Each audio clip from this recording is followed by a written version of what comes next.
नमस्कार दोस्तों, क्या हाल चाल, सब ठीक ठाक। तो दोस्तों, कुछ समय पहले जब ईरान में बस धमकियों का दौर चल रहा था, उस समय पे मैंने एक वीडियो बनाई थी और बताया था कि अगर मिडिल ईस्ट में युद्ध शुरू हुआ तो उसका सीधा असर हमारी जेब पर कैसे पड़ेगा और इलेक्ट्रॉनिक्स, गैस, पेट्रोलियम जैसे सामान पर कैसे आग बरसने लगेगी। तो भाई और बहनों, आज बिल्कुल वही दौर चल रहा है। युद्ध ईरान लड़ रहा है, मिसाइलें अमेरिका और इजराइल की गिर रही हैं, लेकिन धुआं आपके और हमारे किचन से उठ रहा है और कहीं कहीं तो पेट्रोल पंप वाले ने तेल तक देने से मना कर दिया है। आज के इस वीडियो में हम एकदम लेटेस्ट डेटा के साथ डिकोड करेंगे कि हमारा सिलेंडर रातों रात इतना महंगा कैसे हो गया, किन किन चीजों पर अभी महंगाई की मार पड़ने वाली है, और सबसे जरूरी बात, अगर यह युद्ध नहीं रुका तो भारत और हमारी जेब पर क्या असर पड़ने वाला है। दोस्तों, सबसे पहले बात करते हैं उस चीज की जिसने हमारा बजट बिगाड़ा है, एलपीजी सिलेंडर। इसी महीने मार्च 2026 में हमारे घरेलू यानी डोमेस्टिक सिलेंडरों के दामों में सीधे 60 रुपए के उछाल के बाद सिलेंडर सीधा 950 के पार जा चुका है। और अगर किसी को लगता है कि भाई मैं तो सिंगल हूं, बाहर जाके छोले भटूरे खा लूंगा, छोले भटूरे खाऊंगे, तो भाई आप भी नहीं बचोगे, क्योंकि रेस्टोरेंट और ढाबे वालों के कॉमर्शियल सिलेंडर में सीधे 114.50 रुपए की बढ़ोतरी हो गई है, जिसका सीधा असर आपकी जेब पर पड़ने वाला है। और सुनिए, सरकार ने जले पर नमक छिड़कते हुए एक और नया नियम चिपका दिया है। अब आप 21 दिन के बजाय 25 दिन बाद ही नया घरेलू सिलेंडर बुक कर पाएंगे, यानी पैसा भी ज्यादा दो और लाइन भी लंबी लगेगी। अब आते हैं सबसे बड़े सवाल पर, ऐसा हुआ क्यों? क्या सरकार ने जानबूझकर इन सब चीजों के रेट बढ़ाए हैं? इसका जवाब है ये छोटी सी समुद्री गली जिसे स्ट्रेट ऑफ हॉर्मुज कहते हैं। देखिए, दुनिया का लगभग 20% कच्चा तेल और गैस इसी रास्ते से होकर गुजरता है, और ईरान ने युद्ध के चलते इस रास्ते पर ऐसा बवाल काटा है कि वहां से गुजरने वाले जहाजों ने आना जाना ही बंद कर दिया है, या मानो कि खत्म ही कर दिया है। अब हम बात करते हैं अपने देश की। तो हमारा प्यारा भारत अपनी जरूरतों का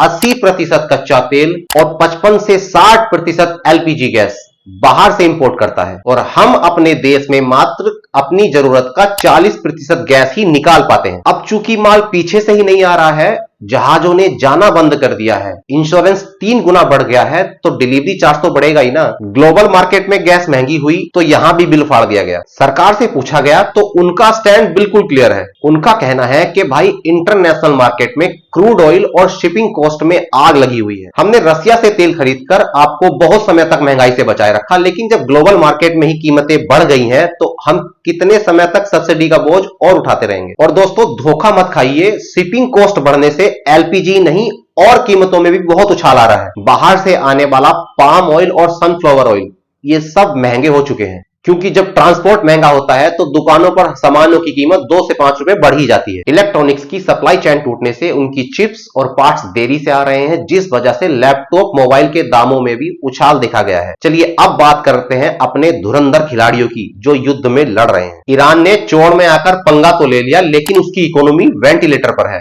उसकी करेंसी यानी रियाल, उसकी वैल्यू पाताल लोक में घुस चुकी है। वहां की आम जनता त्राही त्राही कर रही है, क्योंकि वहां पर महंगाई 40 से 50% तक बढ़ गई है। और दुनिया के चौधरी यानी अमेरिका का क्या हाल है? अमेरिका को लगता था कि वो दूर बैठकर रिमोट कंट्रोल से गेम खेलेगा, लेकिन इस युद्ध को मैनेज करने में अमेरिका के अरबों डॉलर लग चुके हैं। अमेरिका में खुद चुनाव का माहौल है और वहां की जनता बाइडेन को गालियां दे रही है, क्योंकि अमेरिका में खुद एलपीजी और पेट्रोल के दाम बढ़ चुके हैं। क्योंकि आप अगर किसी के घर में आग लगाने जाओगे तो यार खुद के हाथ तो जलते ही है ना। अब वीडियो के सबसे जरूरी हिस्से पर आते हैं कि आगे क्या होने वाला है। दोस्तों, अगर ये युद्ध कुछ महीने और चला और स्ट्रेट ऑफ हॉर्मुज ब्लॉक रहा तो अगला नंबर पेट्रोल और डीजल के दामों का है, क्योंकि अभी तक सरकार ने इनके दामों को बढ़ने से रोक के रखा है। लेकिन कच्चे तेल के दाम अगर ऐसे ही बढ़ते रहे तो जल्द ही पेट्रोल और डीजल के दामों में 4 से 5 रुपए का उछाल देखा जा सकता है। और जिस दिन भारत में डीजल के दाम बढ़े, उस दिन महंगाई का ऐसा दौर चलेगा कि सब्जियों से लेकर किराए तक सभी के